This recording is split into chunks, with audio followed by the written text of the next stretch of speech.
Well, my name's Dashin Grizzly. I am in Peru, Illinois today. Had to think about it again, because, fucking chaos. So, today, Personality 101, Part 3, Conscientiousness. Oh, I think sometimes that I don't have a lot to say about these, so I go about my day thinking about it. Oh, I'll say this, and it turns out I have a lot that I have to say. So let's get into it. Conscientiousness is it's the success predictor out of all the traits. There's only one thing that predicts success more than conscientiousness, and that's IQ. And there's a lot of controversy surrounding IQ. People think that all an IQ test does is measure your ability to take an IQ test. And well, they couldn't be more wrong about that. The methodology behind the IQ test is so set in stone and so reliably repeatable that it's just nonsense to put something forth like that out there.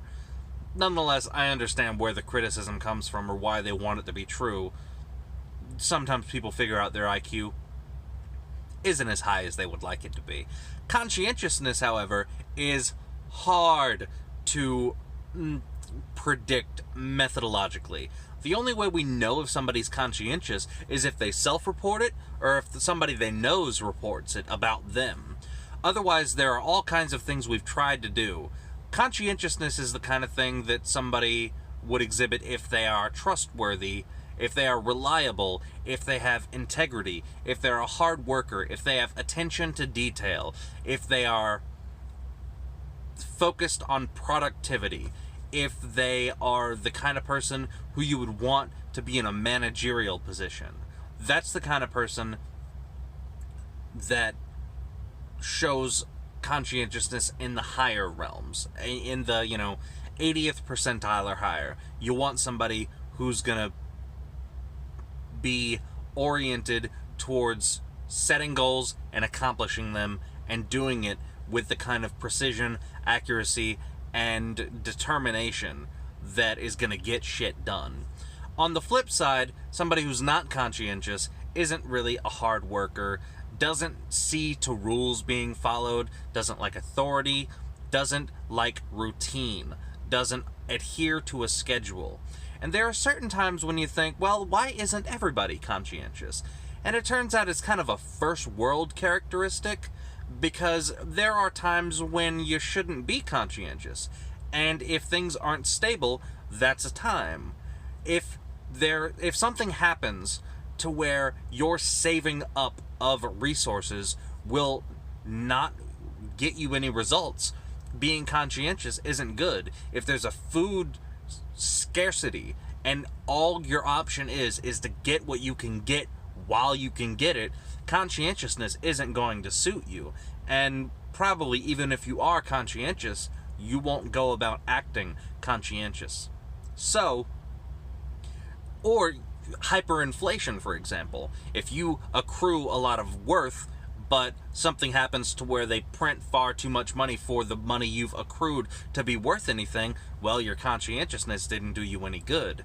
But conscientiousness is split into two parts. There is orderliness or disgust sensitivity, and then there's industriousness, the type of person who would run a company.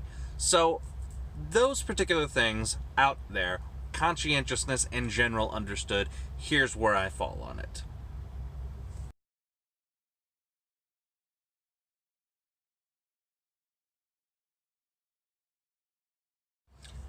And the cat is out of the bag. Again, I score low in conscientiousness. 6th percentile overall. That's not very conscientious. And even more so, 2nd percentile in orderliness, and that's not very orderly. And orderly in a lot of ways sounds exactly like what it, sounds like. People who are orderly like things neat. People who are orderly follow a routine. People who are orderly see to it that rules are being followed, and therefore are the managerial types. It's also what predicts life success. And we don't know how to measure it. We have tried so many things to try to figure out how someone is orderly, but it's still not as hard as figuring out how industrious they are. but we will get into that.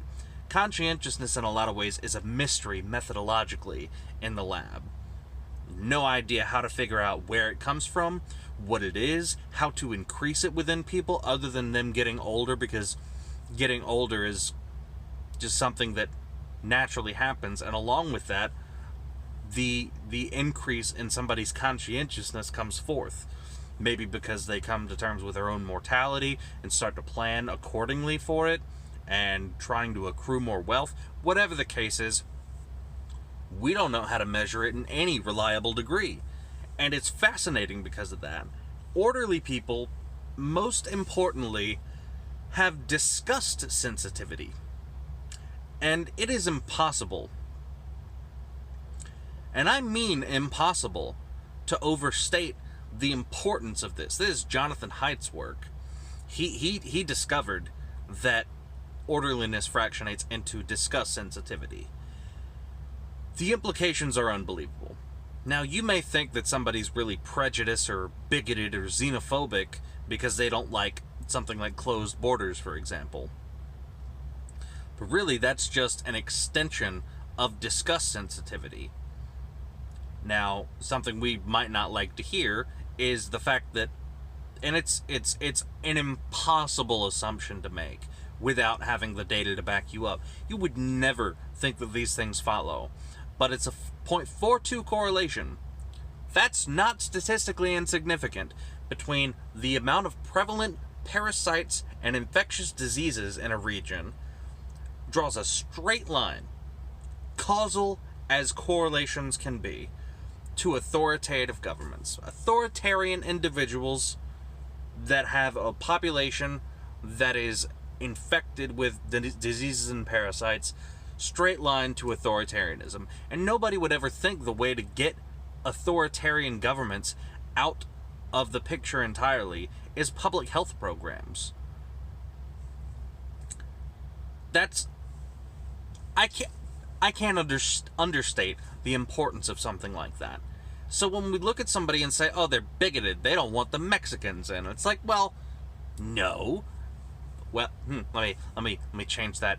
Maybe. But overall, they are exhibiting some ancient behavior that goes back farther than tolerance, that doesn't care about tolerance. We're talking about the behavioral immune system.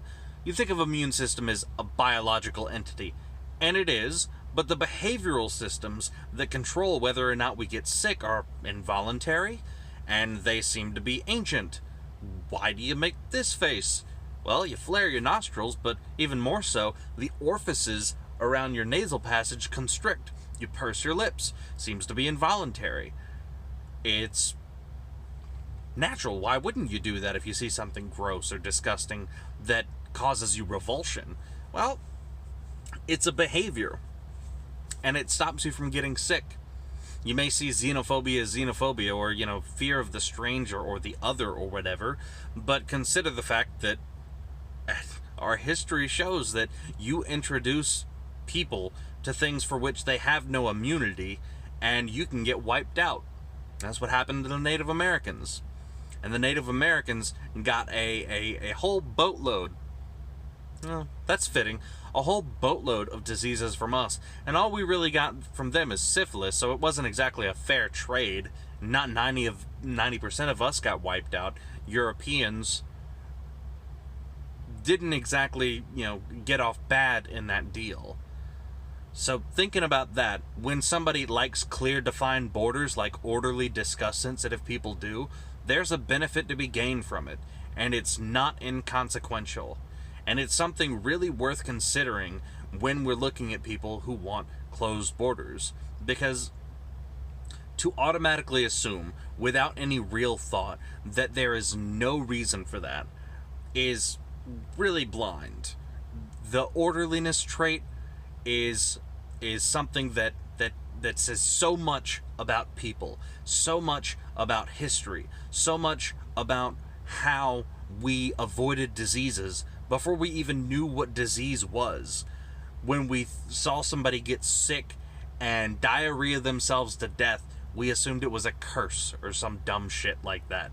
Without the germ theory, our bodies knew what to do. Our personalities knew what to do to avoid dying by things that were invisible to the eye and carried to us through people we didn't know that we saw as the other. So interesting, so important to think about. What about industriousness? Industrious people are the kind of person who gets good grades in school. They're the kind of person who works hard outside of school once they get into the workforce. They are the kind of person who do very well in managerial positions. They are very hyper attentive to details. They are judgmental to the point where if, say, anybody gets laid off, they'll assume it's that person's fault. They will also assume that it's their fault if they get laid off and be very, very hard on themselves. Somebody who's industrious who gets laid off, there's almost nothing worse you can do to them. Very likely to get depressed if they find themselves out of work. They can't sit still. Try getting an industrious person to read a book. It's not going to happen because there's work to be done. They don't seem to be able to not work. I score in the 22nd percentile. I'm not all that industrious. I don't think about ways to make money off of something if I'm doing it for enjoyment. If I happen to be good at it and there's some profit to be gained, I'd sooner just enjoy it. I don't think about things in that terms. People who are not very industriousness, people who aren't very industrious let themselves off the hook. They don't judge others. They don't judge themselves. They're not hard on themselves when they don't work hard. They like leisure time, and they're not extremely focused when it comes to their goals. They're not ambitious. So when somebody is industrious, when we try to test for that, we would assume that they would do better at tasks that require hyper attention to detail and a lot of diligent attention. They would do better than somebody who's not industrious. That turns out not to be the case. It turns out just to turn into an IQ test. You can do things like have a whole piece of paper full of H's with N's here and there. Lowercase h and lowercase n's. Very hard to distinguish. So have page after page of that. Tell them to go through them. Tell them to circle the N's. Turns out, the quicker they do this, it just means they have a higher IQ. It says nothing about industriousness. And the slower they do it, it just says something about a lower IQ instead of lacking industriousness. All kinds of things. The methodology doesn't seem to matter. We can't predict it. We, like I'm a scientist, team people can't predict it. The best of the best minds can't find out how to precisely lock down what makes industrious people industrious. It is the greatest of mysteries. And it's an important mystery too, because if we crack it, and we, even further than that, figure out how to increase somebody's conscientiousness, specifically industriousness, we can edge people along to the kind of personality trait that is only second to IQ with determining how well they're going to do in life. I mean, that's a Nobel Prize waiting to be found, right behind somebody who can figure out how to raise IQ. And it's just luck that determines this. Now, when it comes to politics and the political predictive power of conscientiousness, conservatives are far more likely to be conscientious than liberals. And the opposite is true. Liberals aren't going to be conscientiousness, but they're going to be high in openness, whereas conservatives aren't high in openness. And it's really the creativity element of openness rather than the intellect that determines liberals' predictive power. So when we look at men versus women, men tend to be more conscientious than women. It's just how it plays out. At least I think they tend to be a little bit more orderly. Industriousness is barely anything. I think I read it on there. You might have seen it. It's like 49.5 to 50.5. Like it's so low it's inconsequential. It cancels out. Doesn't matter. Ultimately, conscientiousness is one of those things where I score so shockingly low, but it doesn't really shock me. I'm in the career you would expect of somebody who doesn't exactly want to work hard. You know, I have a very specific skill. Drive. Listen to music, listen to podcasts, listen to audiobooks. That is the kind of lifestyle that is great. There's lack of orderliness across all realms. It's a very confined space. Lots of stuff, and not a lot of room to put it. There is no schedule. It is chaos. I think my very first video in this month was called Agent of Chaos, and that is exactly where the space that I occupy that perfectly explains where I fall in terms of being conscientious, in terms of being orderly, in terms of being industrious. And it makes all the sense in the world. I have no problems where I score on this. That orderliness does seem a little bit low, but I think unless so in terms of like being a fucking pigsty kind of person, it's more chaos, being completely random in terms of when I'll go to sleep, when I'll be awake, where I'll be that day.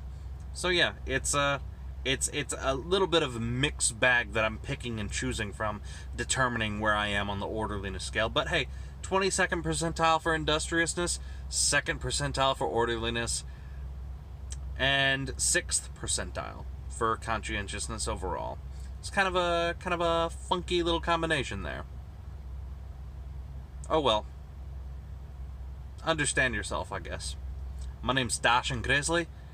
Today is the 21st. Yeah, it is. And I'm in Peru, Illinois. I will catch you next time. And let's go with neuroticism. That's a fun one. Let's talk about your negative ass with your negative emotion ass. Cheer up. Know what I'm saying? Yeah.